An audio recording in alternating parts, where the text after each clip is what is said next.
একটা ছোট্ট গল্প, কিন্তু শিক্ষা অনেক বড়। একটা ছোট্ট গল্প বদলে দিতে পারে মানুষের চিন্তাভাবনাকে।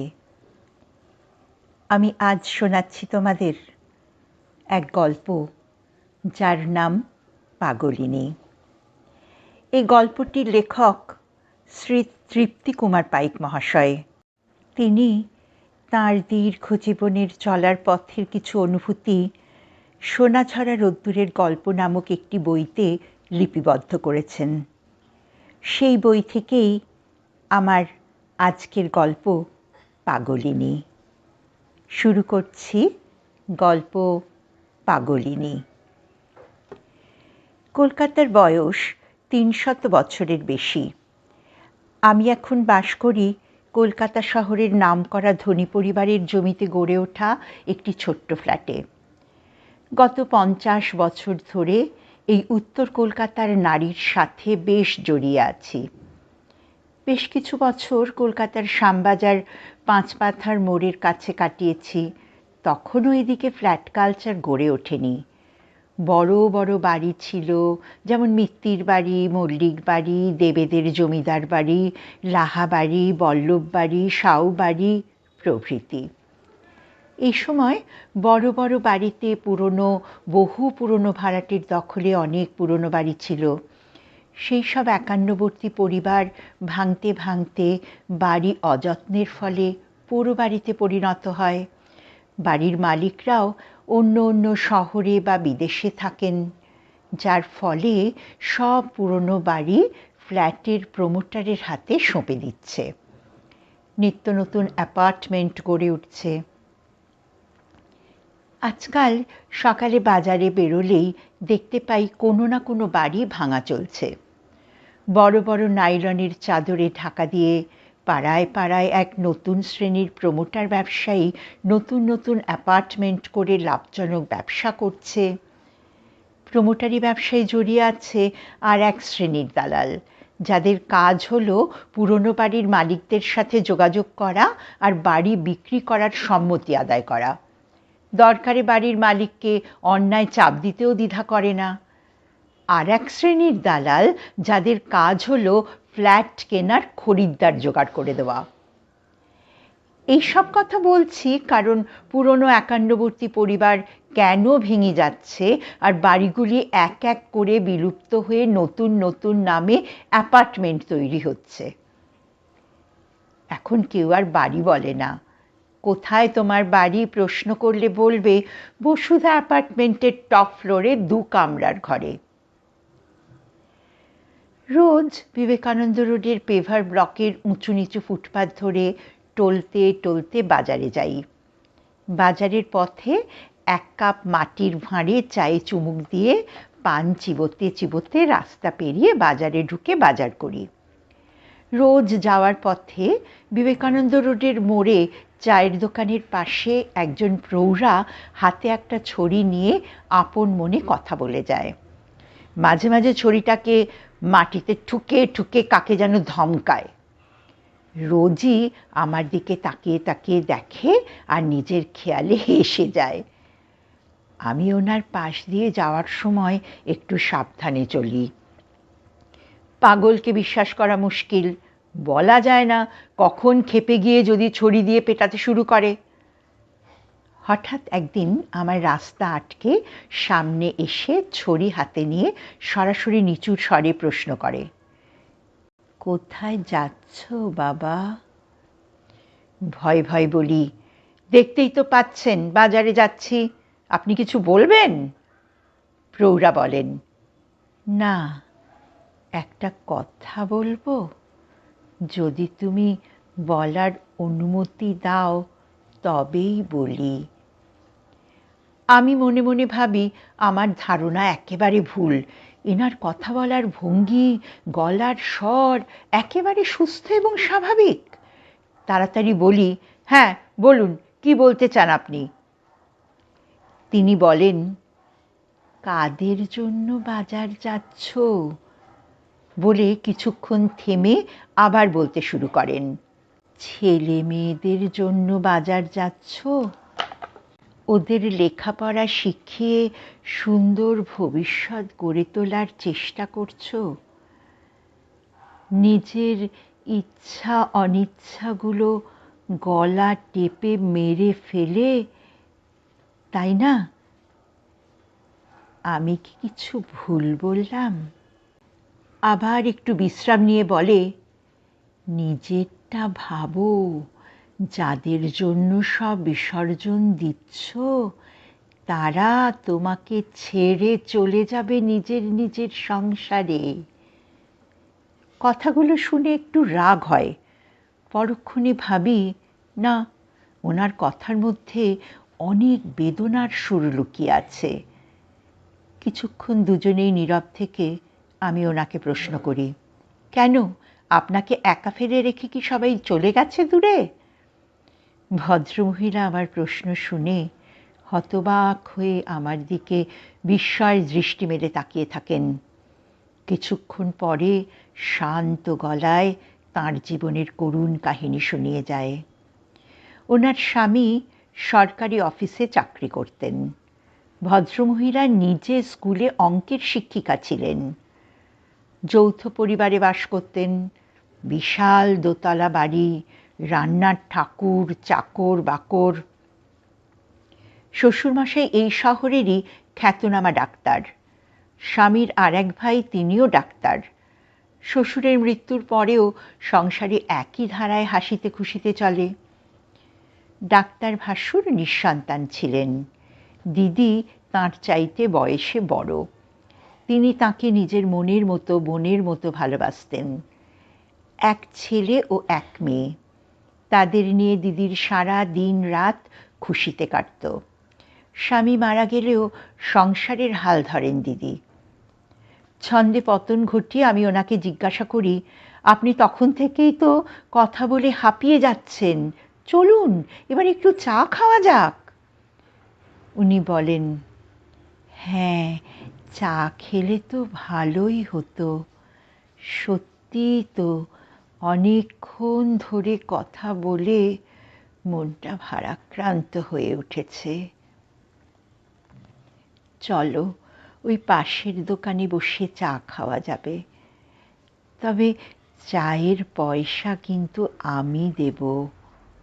তুমি চায়ের দাম দেওয়ার চেষ্টাও করবে না। ভদ্রমহিলার কথায় আমি হেসে ফেলি।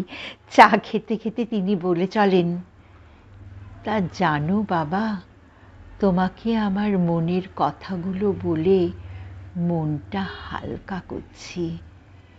তুমি কিছু মনে করো না যেন। চায়ের কাপটা টেবিলে নামিয়ে রেখে বলি, না না না না, এতে মনে করার কি আছে? মানুষের মনে কথা জমিয়ে রাখা মোটেই ভালো নয়। এতে অনেক রোগের উৎপত্তি হয়। তার চাইতে জমানো কথা কাউকে বলে হালকা হওয়াটা অনেক বেশি দরকার। কথাগুলো আমি এক নিঃশ্বাসে ভদ্রমহিলাকে বলে ফেলি। ভদ্রমহিলা আমার দিকে তাকিয়ে একটু হেসে বলেন, তাহলে শোনো আমার মনের জমানো কথা। আমার বড় ছেলে দাদামশাই ও জ্যাঠার মতো ডাক্তারি পাশ করে লন্ডনে ডাক্তারি পড়তে যায়। এই সময়ে আমার স্বামী হঠাৎ অজানা রোগে মারা যান। আমার মেয়ে তখন কলেজে পড়ে। আমার যা মানে দিদি বেশ কিছুদিন রোগে ভুগে আমাকে ছেড়ে চলে যান। আমার ছেলে আমার স্বামীর মৃত্যুর পরে কিছুদিন এখানে কাটিয়ে আবার লন্ডনে ফিরে যায়। আমার অভিভাবক দিদি মারা যাবার পর আমি আর মেয়ে বাড়িতে থাকি। সংসারটা টিমটিম করে চলে। মেয়ে চাকরির চেষ্টা করে, কিন্তু কোনো স্থায়ী চাকরি না পেয়ে বাড়িতে টিউশন চালাতো। মেয়ের বিয়ের চেষ্টা করি, কিন্তু মেয়ে নিজের পায়ে দাঁড়াবে বলে বিয়ে করতে রাজি হয়নি। শেষে এক ছেলের সাথে ভালোবেসে বিয়ে করে। কিন্তু ছেলেটার নজর ছিল আমাদের সম্পত্তির দিকে। শেষমেশ মেয়েরও ডিভোর্স হয়ে যায়। মা আর মেয়ে কয়েকটি সারমেয় আর মার্জার আর বৃদ্ধা রান্নার রাঁধুনিকে নিয়ে আমাদের সংসার বেশ চলছিল। গত করোনায় মেয়ে আর রান্নার রাঁধুনি ফুলপিসি আমাকে ছেড়ে চলে যায়। কথাগুলো বলার পর প্রৌঢ়া শাড়ির আঁচল দিয়ে চোখ মুছতে থাকেন। কথার অভিমুখ ঘোরানোর জন্য আমি ওনাকে প্রশ্ন করি, আপনার বাড়ি কি এই পাড়ায়? তিনি বলেন, হ্যাঁ, ওই যে কোণে সাদা দোতলা বাড়ি, ওটাই আমার শ্বশুরের গড়া বাড়ি। 20 বছর বয়সে বিয়ে হয়ে আসা থেকে আজ 70 বছর, মানে এই 51 বছর ধরে শ্বশুর আর স্বামীর ভিটে আঁকড়ে ধরে আছি আমি। আমার মনে একটা প্রশ্ন চলে আসে, চেপে না রেখে বলে ফেলি, এরকম জমজমাট জায়গায় আপনার বাড়ি, এই বাড়ির মূল্য তো কয়েক কোটি টাকা। নিশ্চয়ই প্রমোটারের লোকজন লোভনীয় অফার নিয়ে বিরক্ত করছে, তাই না? আমার কথা শুনে তিনি বলে ফেলেন, তুমি জানলে কি করে? বুঝলাম আমার এমন প্রশ্নবাণে তিনি একটু মনঃক্ষুণ্ণ হয়েছেন। সেটা কাটানোর জন্য আমি বললাম, আপনি যা ভাবছেন আমি তা নই। আমি একজন ছাপোষা সরকারি অফিসের সামান্য কেরানি মাত্র। প্রমোটার হওয়ার কথা স্বপ্নেও ভাবতে পারি না। আসলে চারপাশে যা দেখছি সেটা আন্দাজ করেই প্রশ্নটা করেছি। প্রৌঢ়া বললেন, এমনিতেই অত বড় বাড়ি, একা থাকি, সঙ্গী কয়েকটি বিড়াল আর কটা নেড়ি কুত্তা। ওদের খিদে পেলে খেতে দিই, সারাদিন ওদের নিয়েই কেটে যায়। ইদানিং এক বড় প্রমোটারের লোকজন সকাল সন্ধে বিরক্ত করছে বাড়িটা ওদের দেওয়ার জন্য। আমার মনের মধ্যে একটা প্রশ্ন ঘোরাফেরা করে, আমি বা আমার স্বামী তো এই বাড়ি তৈরি করিনি, এটা আমার শ্বশুরের ভিটে। আমার স্বামী বেঁচে থাকলে তার হতো, কিন্তু তিনিও তো নেই। তবে এই বাড়ি বিক্রি করার বা প্রমোটারকে দেবার অধিকার আমার নেই। আর আমি কদিনই বা আছি।